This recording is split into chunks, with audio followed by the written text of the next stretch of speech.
Hello friends. आज हम आपको बताएंगे कि भाई आप अपने 2 से 4 साल के बच्चों को लिखना कैसे शुरू करवा सकते हैं। तो इसके कुछ मेन 5 स्टेप्स हैं। अगर आप इन्हें फॉलो करते हैं तो आपका बच्चा इफ़ेक्टिवली लिखना शुरू कर सकता है बिना किसी परेशानी के। तो आइए शुरू करते हैं। सबसे पहले हम बात करेंगे फर्स्ट स्टेप की, जो कि होता है फ्री राइटिंग। अब भाई फ्री राइटिंग का मतलब क्या है कि बच्चों पे हमें कोई भी बाउंडेशन नहीं रखनी कि भाई आपको पेंसिल को इस तरीके से ही चलाना है, सीधी लाइन करनी है, कर्व करना है, या आप अल्फ़ाबेटिक ट्रेसिंग करने के लिए दे देते हैं शुरू में। नहीं, पहले बच्चे को सिर्फ आपको पेंसिल पकड़नी सिखानी है। जब बच्चा पेंसिल पकड़नी सीख जाता है, उसकी ग्रिप अच्छी हो जाती है, फिर हम उसे आगे के स्टेप्स फॉलो करवाएंगे। और इसके साथ साथ बच्चों की ग्रिप केवल पेंसिल को मूव कराने से ही अच्छी नहीं होगी। इसके लिए आपको फाइन मोटर स्किल की बच्चों को प्रैक्टिस करवानी होगी। इसकी एक्टिविटीज़ मैं आपके साथ शेयर कर दूँगी कि मैं अपने बच्चों को कैसे इसकी प्रैक्टिस करवाती हूँ। अब हम बात करते हैं सेकंड स्टेप की। अब फर्स्ट स्टेप में बच्चा हमारा पेंसिल को मूव करना सीख चुका है। सेकंड स्टेप पे हम आ जाते हैं कि भाई बच्चों को हमें कुछ ऑब्जेक्ट्स बना के देने हैं, जैसे कि रेक्टेंगल, स्क्वायर, कोई भी शेप हम बच्चे के लिए खाली पेज पे बना देंगे और उसे हम बच्चे को बोलेंगे कि भाई इसे आपको कलर करना है। और जब आप कलर करोगे तो कलर जो है इस ऑब्जेक्ट से बाहर नहीं जाना चाहिए। अब अगर आप इस तरीके से बच्चों को प्रैक्टिस कराएंगे कलर करने की बॉक्स में, तो क्या होगा, उसकी कंट्रोल करने की क्षमता आएगी बच्चे में कि भाई वो लाइन देखेगा कि हमें इसके बाहर नहीं जाना है, तो वो अपनी फिंगर्स को कंट्रोल करना सीख जाएगा। और ये फिंगर्स पे कंट्रोल बच्चों के लिए सीखना बहुत ही ज़रूरी है, क्योंकि अगर आप कर्सिव राइटिंग आगे अल्फ़ाबेट सिखाओगे तो उसे पेंसिल को स्टॉप करना, रोकना आना ही चाहिए, नहीं तो वो ऐसे ही करता जाएगा, फ्री राइटिंग कुछ भी कहीं पे भी घुमा रहा है। तो कलरिंग की प्रैक्टिस इसलिए काफ़ी ज़रूरी होती है कि भाई बच्चे को एक लिमिट पता चल जाती है, उसकी बाउंड्रीज पता चल जाती है कि भाई हमें कहाँ तक पेंसिल को लेके जाना है और कहाँ पे हमें उसे स्टॉप करना है। तो ये चीज़ बच्चों को सिखानी बहुत ज़रूरी है। अब बच्चा हमारा 2 चीज़ें सीख चुका है, एक तो पेंसिल को अच्छे से मूव करने लगा है।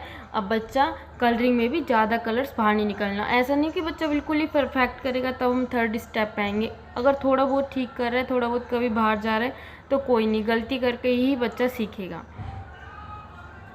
अब थर्ड हम बात करेंगे थर्ड स्टेप की। वो होता है कि भाई उसके बाद बच्चा कलर से उसे रोकना आ गया है फिंगर्स को, तो हम उसे प्रैक्टिस करवाएंगे स्लैटिंग लाइन की, स्लीपिंग लाइन की, अप एंड डाउन कर्व्स। इस तरीके के हम बच्चों को सिखाना स्टार्ट करेंगे।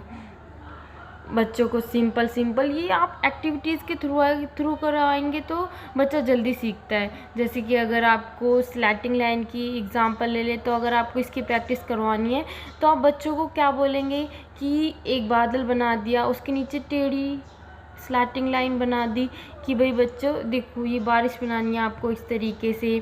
अगर आपको स्टैंडिंग लाइन की प्रैक्टिस करवानी है तो यहाँ पे एक ऑब्जेक्ट बना दिया, कोई पेड़ बना दिया, उससे आपने ऐसे करके दिखा दिया सीधी सीधी लाइन में, देखो ये यहाँ से फल गिर रहा है।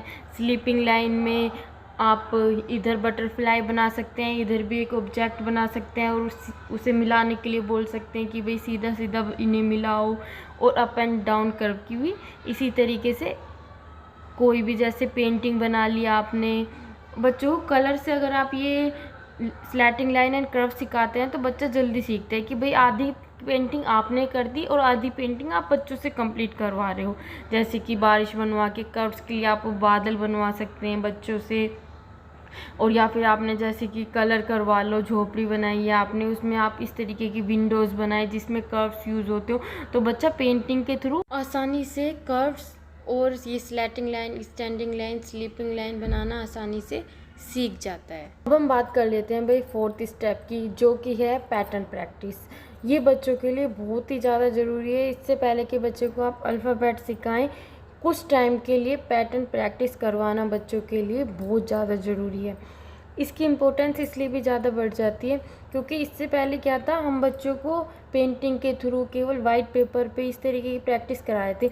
लेकिन ये पैटर्न प्रैक्टिस जो होंगी, थोड़ी सी हम इन्हें इंग्लिश की जो कॉपी आती है बच्चों की, वो इंट्रोड्यूस करना शुरू कर देंगे। क्योंकि बच्चा भाई अब दिन में कम से कम 2-3 बार 5-10 मिनट इनकी प्रैक्टिस कर रहा है, तो अगर आप कॉपी में भी बच्चों को कराओगे तो वो ईजिली कर लेगा। लेकिन अगर आप डायरेक्ट शुरू करते हैं, भाई डायरेक्ट 3-in-1 कॉपी उठा के ले आए और इंग्लिश में करानी शुरू कर दी, तो बच्चा नहीं करता। और ये क्या है भाई, हमें बच्चों को आगे पढ़ाना है तो हमें उसका होमवर्क कॉपी में ही कराना होगा। तो ये भी बहुत ज़रूरी है कि भाई बच्चा कॉपी में परफेक्ट तरीके से काम करना सीख ले। तो इसलिए हम यहाँ पे इस लाइनिंग वाली कॉपी में पैटर्न प्रैक्टिस शुरू करा देंगे अल्फ़ाबेट से पहले, क्योंकि आगे अगर बच्चों को आप अल्फ़ाबेट सिखाओगे तो ये सारे जो पैटर्न है ये उसमें यूज़ होंगे। अगर आप इनकी प्रैक्टिस पहले करा देंगे तो बच्चा आसानी से अल्फ़ाबेट या कर्सिव राइटिंग वगैरह भी आसानी से सीख लेगा।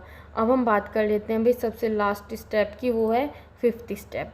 हालांकि हमने बच्चों को 4 स्टेप अच्छी तरीके से कंप्लीट करवा दिए हैं, लेकिन उसके बाद भी हमारी ये रिस्पॉन्सिबिलिटी बनती है कि भाई सबसे पहले हम उन्हें वो लेटर सिखाएं जो कि केवल स्लीपिंग लाइन से और स्टैंडिंग लाइन से बनते हैं, और उसके बाद हम बच्चों को ऐसे लेटर सिखाएंगे जो स्टैंडिंग लाइन, स्लीपिंग लाइन और स्लैटिंग लाइन से बनते हैं, और सबसे लास्ट में हम जो सिखाएंगे जिसमें कर्व यूज़ होते हैं। तो ये मैंने यहाँ पे लेटर्स भी लिख दिए हैं कि आपको किन लेटर्स को पहले सिखाना है और किन लेटर्स को बाद में।